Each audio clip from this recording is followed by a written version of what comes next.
زميلتنا حياة حتى تستفادوا منها يعني ونستفادوا احنا من موضوعها الصحي لنا اليوم اللي راح يكون حول عمليات شفط الدهون دائما بحضور اخصائي. صباح الخير حياة. صباح الخير ساره. مرحبا بك. شكرا حبيبتي، نهارك مبروك ساره. الله يسلمك لينا وليك ان شاء الله. شكرا ساره. اذا نرحب ايضا بضيفي في هذا العدد الدكتور سالم شعلال اخصائي في جراحه التجميل. مرحبا بك. الله يسلمك. نورتنا دكتور. شكرا للاستضافه. ايضا انا نشكرك على تلبيه دعوتنا بلاطو صباح الشروق، ونرحب ايضا بكل المشاهدين والمتابعين. تتابعونا الان فقره الصحه حياه. اخترنا لكم لنهار اليوم موضوع شفط الدهون، هو من بين العمليات الجراحيه التجميليه المطلوبه بكثره، خاصه للاشخاص ممكن اللي يعانون من زياده الوزن والدهون في المناطق الغير مستحبه واللي ممكن تاثر عليهم وتسبب لهم مشاكل صحيه. الاشخاص هذو اللي ما يقدروش يخفضوا من الوزن، ما يقدروش يحرقوا هذه الدهون حتى لو عملوا ريجيم، وايضا في بعض الاشخاص حتى يقوموا بعمليات رياضيه وبعض النشاطات حتى يحرقوا الدهون ولكن من دون فائده. هنا لابد انه يدخل الطب التجميلي حتى يتدخل يعني يحسن الوضعيه. اليوم راح تعرفوا على شفط الدهون ما هو، تعرفوا ايضا الناس اللي مسموح لهم، الناس اللي لابد انه ما يقوموش به، ايضا اذا كان فيه مضاعفات، نصائح بعد العمليه، كل هذا واكثر تتابعونه في هذا العدد. تبقوا في المتابعه. في البدايه دكتور شعلان نبداو بتعريف ما هو عمليه شفط الدهون.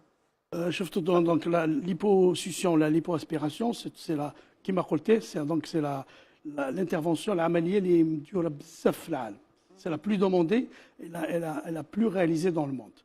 الناس يبان لك لا باناليز يقول لك ماشي يعني عمليه سهله بصح تبقى عمليه جراحيه. وهذه العمليه يعني نروحوا نشفطوا يعني دي بوتيت دي surcharge de graisse localisée, limitée et localisée. إزالة بعض المناطق اللي تكون فيها دهون اللي ما تروحش يعني بالريجيم، اللي ما تروحش بالريجيم وما تروحش بالرياضه يعني يتدخل هنا الطب التجميلي يدخل الجراحه يزيل هذه الدهون مثلا. طيب فيما يخص اهدافها، اكيد انه الطابع الجمالي عنده دور، هل عندها ايضا فوائد واهداف اخرى صحيه تعود على جسم الانسان؟ دونك الاهداف تاعها مش يعني اهداف شكليه، سي لا شيروجي دو لا سيلويت. C'est-à-dire اللي عندها يعني جوست دي بوتيت دي بتي سوربوا هكذايا، دي بتي بورلي اتسيتيرا، يكون الشكل ديجا في شكل، تكون لا سيلويت ونروحوا نزيدوا اون فا هارمونيزي لا سيلويت. ماشي هدف يعني تاع البوا، ماشي لا ليبوسيسيون مفهومها ماشي باش نقصوا البوا، ما عندهاش علاقه بالوزن، ما عندهاش علاقه بالوزن. فوالا اللي عنده يعني السمنه سي با لا سوليسيون تاعو. ايضا ما نساوش انه هذا عنده اهميه ودور كبير، لانه بعض الاشخاص حتى عندهم ممكن زيادات في مناطق معينه تسبب لهم الاحراج ومشاكل نفسيه ايضا، هكذا يقدروا يتخلصوا منها ويحسوا بطريقه طبيعيه انهم عندهم يعني الشكل الطبيعي. طيب احنا عندنا اختلاف بين شفط الدهون ونحت الجسم، يعني مش نفس الشيء. بعض الاشخاص ممكن يكون عندهم يخلطوا ما بين الامور. شفط الدهون هي ازاله الدهون من طبقات الجلد، يعني ما نروحوش ممكن لمناطق اخرى. طيب فيما يخص التقنيات المستعمله، يعني الخطوات اللي يستعملها الطبيب الجراح في عمليات النحت او في عمليات الشفط. ديجا لا ديمارش دو مالاد يجينا الفحص باش يعني نسقسوه واش عنده كوم انتيسيدون كوم الامراض اللي عنده، باسكو سي تري امبورطون. يفو شيرشي لي فاكتور دو ريسك، باسكو ماشي اللي يجي نديروا له هكذا. ديجا ليكزامان لازم تدخل يعني في لينديكاسيون تكون باسكو سيليكسيون لي مالاد. هذا هو يعني كثير الاشخاص جاوا عندكم ورفضتوهم، يعني حتى اذا كان راح نتحدثوا عليهم بعد قليل. نعم تفضل. فوالا دونك في الانتيروغاتوار نسقسيوهم واش عندكم باغ اكزومبل التدخين. ما لازمش المراه لا فام اون جينيرال ما لازمش تخبي على الطبيب اللي اذا كان تدخن، باسكو سي تري امبورطون. ولا تشرب الكونتراسيبتيف، اساليب فوالا، ولا غير كيما ولدت، سي تري امبورطون. لازم نبعدوا العمليه فتره بعد الولاده فوالا. ولا دارت ديجا دي فليبيت يكون الدم يتحجر في لي فين، ولا دارت انتيسيدون دو فليبيت ثاني، سي ان فاكتور دو ريسك. يعني تشبه لي فاريز، تشبه الدوالي. لا هذه سي اون كومبليكاسيون اون جينيرال فاسكولير كي تكون pour des raisons, pour beaucoup de raisons يكون تحجر. فوالا تحجر بعد الولاده، ولا لازم تقولوا للطبيب، ما لازم تخبي. ولا دار ديجا ثاني شفت ما لازمش تخبي عليه.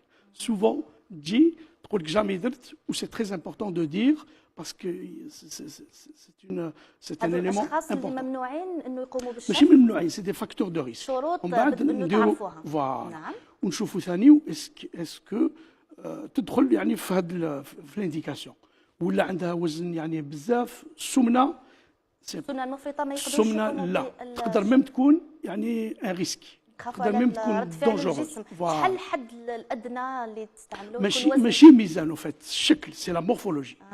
يا لا تاي سي لا مورفولوجي. صح، يعني بعض الاشخاص يكونوا طوال حتى لو كان سمين شويه ولا عنده كي تكون دهون. السمنه يعني جينيراليزي كامل، جميع الأعضاء. هذاك نبعثوه باش فوالا سوا ريجيم ان بالون فوالا ان بالوني بلوس ريجيم، ولا شيروجي دو لوبيزيتي بلوس ريجيم. وكاين ثاني اللي ما نقدروش نديروا اللي عندها سيلوليت. بالعربيه كيفاش؟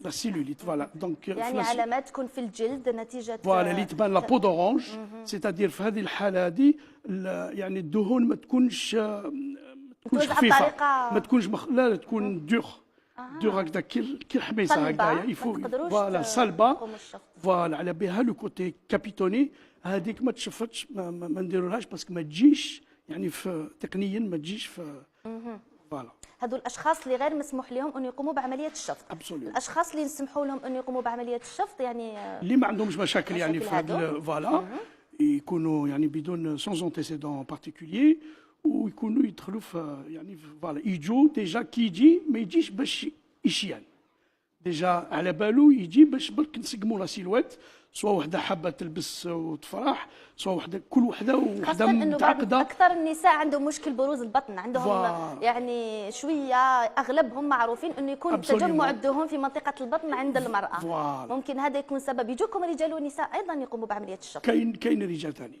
كاين رجال يعني خاصة الفنانين ممكن او الاشخاص اللي يكونوا يعملوا في التلفزيون ولا يعني يحبوا شكلهم يكون يعني ملائم وما يكونش فيه اي مشاكل. J'insiste sur ça. Donc l'obésité généralisée, c'est pas une indication. Ça peut être même dangereux.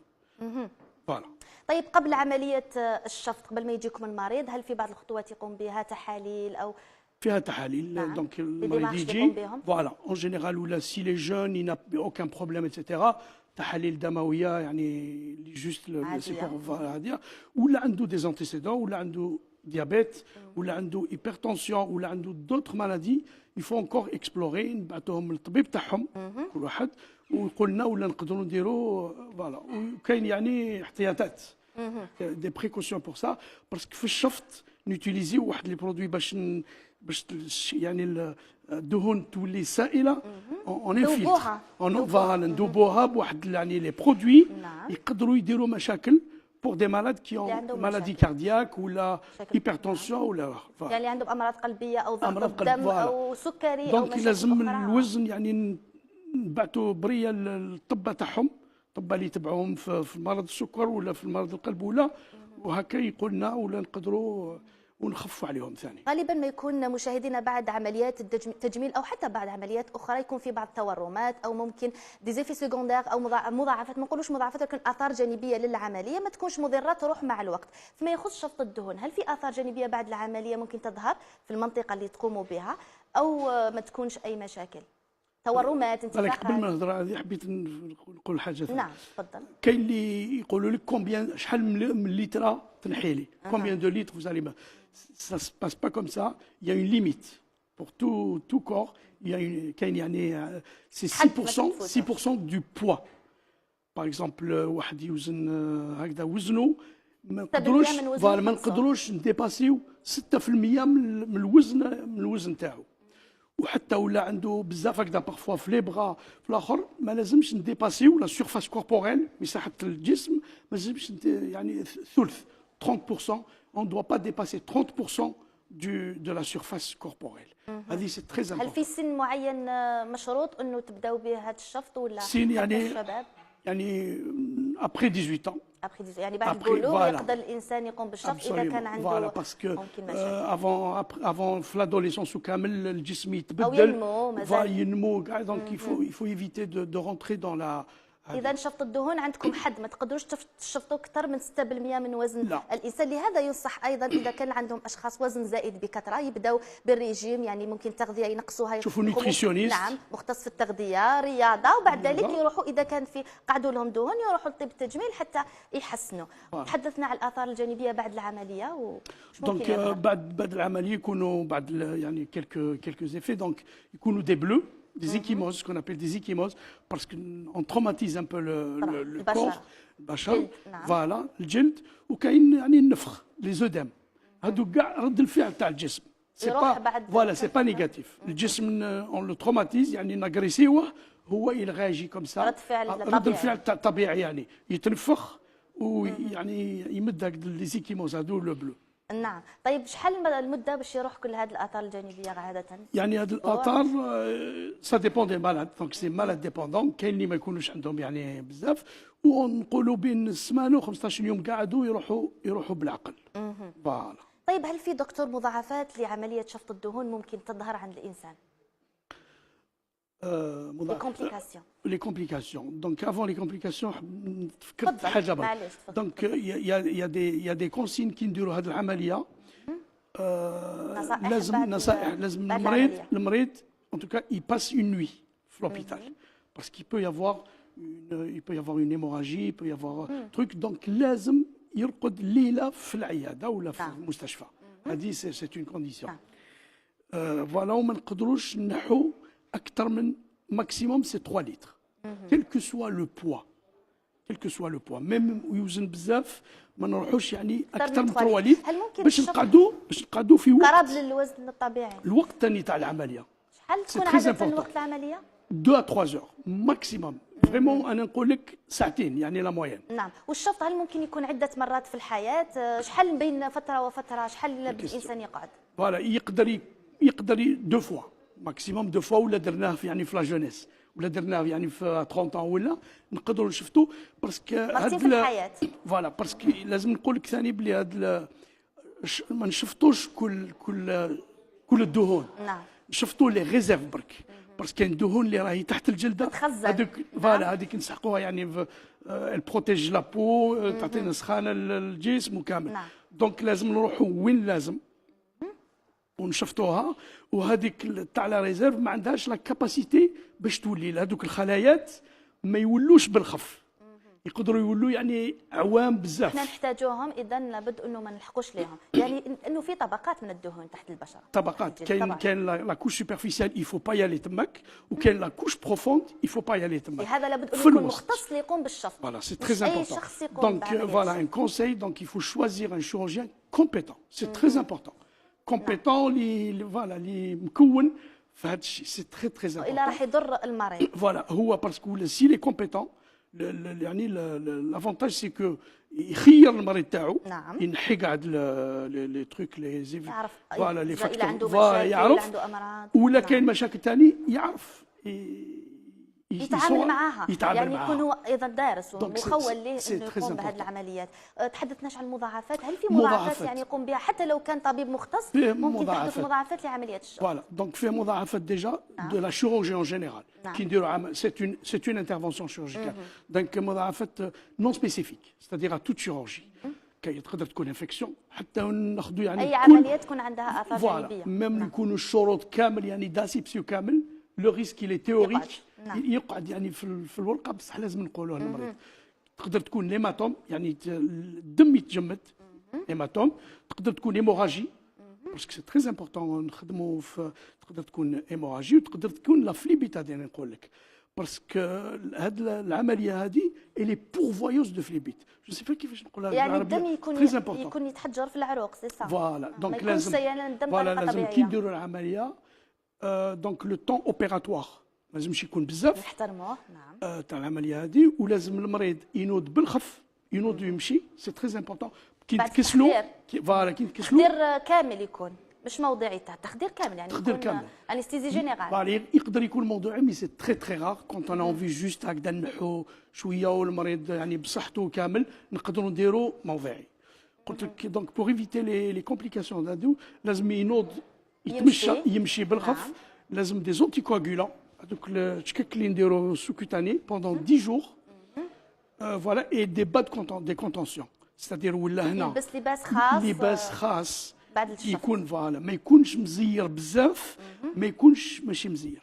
منين يشريه؟ يعطيه له الطبيب طبعا. فوالا طبيعي يعطوا له يوجهه. وصفه، فوالا يقول له وقتاش، ولا الكرش ترقد به وتنوض به، ولا لي مومبر سوبيريور اون التيرنونس، كي ترقد تنحيه وكي تنوض صباح ديرو. تلبسو. ثاني نعم. هذاك يقدر حتى هو يدير لي في لي بيت، يحبس الدم كي يفي كاغو، كي يكون يعني في مزير كاغو بزاف. كي يكون مزير بزاف. شتي دونك انا ميزان نشوف انه عمليه ماشي غير في العمليه الجراحيه اللي تكون حتى بعد العمليه، اذا كان بعد الانسان ما العملية. اتخذش ممكن الاحتياطات. هادو يعني المضاعفات اون جينيرال دو توت شيروجي، كاع كاع الجراحه، العمليات الجراحيه ممكن وكاين يعني مختصه خاصه بالشفط شوية. نعم. بالشفط. كاين يا دي كومبليكاسيون استيتيك، سوا جانب ايبو كوريكسيون، ما نحيناش اللي لازم، اللازم. دونك المريضه ما راهيش ما يعجبهاش، ما ما تكونش يعجبهاش الحال ايتترا، راضيه. فوالا دي بتي فاغ دي فاغ ايتترا، سوا ايبر كوريكسيون نحيتو بزاف. نحينا بزاف، سوا سي اون سوا حنا سي اون ايرور تكنيك، سوا حنا طبعاً نحو فوالا تحدث. نحو يعني الطبقه السفلى تحدثنا عليها سوبرفيسيال فوالا ولا بروفوند. ولا السفلى. Il faut pas les يعني toucher. نروحوا الطبقات اللي لازم ما نروحوش فوالا ليها. كي نتوشوهم يقدروا يكونوا دونك تموجات دي فاك، أو- تموجات، دي ترو اتسيتيرا. هذوك لازم دي روتوش، لازم تعاودوا تولي تقوموا فوالا. بعد شحال من مده تعود؟ Il faut plus de 6 mois. اكثر من 6 اشهر. هكذا يروحوا كاع لي زانفلاماسيون كامل، وهذوك نقدروا يعني الجراح اللي توجور كومبيتون يقدر يكورجيهم حتى ينحي لها من جهه واحده اخرى باش يعاود يحقن، يبدل، يعاود ولا سي دي يحقنها. ترو ولا يحقنها ولا يسقم كيفاش. وكاين دي تروبل سونسيتيف، يعني ما تحش المريضه تولي ما تحسش في تقول لك المناطق فوالا تقول لك مانيش نحس كاع، سي با غراف هذيك يفو مع اتوندر الوقت. جوسكا 3 موا تولي لها. وكاين دي كومبليكاسيون بيغمونتير تاع اللون تاع الجلد، هذيك ولا ما سي في با اتونسيون سي سيكسبوز او سولي، هذه ما لازم لابد نقولوها. انه تتعرض للشمس. الشمس لازم ترجع لها. la première année, j'exagère un peu mais il vaut mieux une année. ما لازمش il doit pas ما s'exposer. تتعرضش ما للشمس. تتعرضش السنه الاولى للشمس. بعد الشفط ما تكونش فوالا تعرض كامل سينو للشمس. سينو حتى الجلد، حتى لي بتيت سيكاتريس، لي سيكاتريس يعني الصغار، صغار هكذا نديروهم بور رونتري اون كانول تكنيكمون على بالك فيها دي بتيت كانول، ان tuyau et un aspirateur, une pompe. هكذا ذوب الدهن ويسبيريها. وياسبيريها ونجيبوها. ويا دي مومون اللي حابه تزيد في يعني بعض سور دي بارتي دو كور تعاود تحب تزيدوا لها، تحقن، تقدر تزيدوا فوالا لها. نفس نقدروا الدهن اللي تكون نزعتوها نفس على الدهن تحقنوها في تاعها مناطق نصفيوها، يعني أخرى. نصفيوها نحيو لها كاع يعني يصير الماء نعم. وكامل والدم ونديروا لها هذه كانت نصائحك دكتور شعلال، سالم شعلال، اخصائي في الجراحات التجميليه. هذه كانت نصائح بعد العمليه، وانا النصيحه نشكرك مره اخرى على حضورك، وانا نقول لكم نصيحتي انه تروحوا عند ايدي امنه للقيام بشفط الدهون، لانه مش اي شخص يقدر يقوم بها بالطريقه الملائمه. ممكن هذا حفاظا على صحتكم. ان شاء الله تكونوا استفدتوا معنا لنهار اليوم فيما يخص عمليه شفط الدهون، الايجابيات والسلبيات وحتى المضاعفات المتوقعه. نوعدكم باعداد اخرى ومواضيع اخرى تهمكم وتهم صحتكم. الان نهايه الفقره، اعيد الكلمه لزميلتي ساره. يعطيك الصحة حياة. نشكر كذلك دكتور على كل النصائح والمعلومات فيما يخص ملفنا الصحي لنهار اليوم حول عمليات التجميل وشفط الدهون.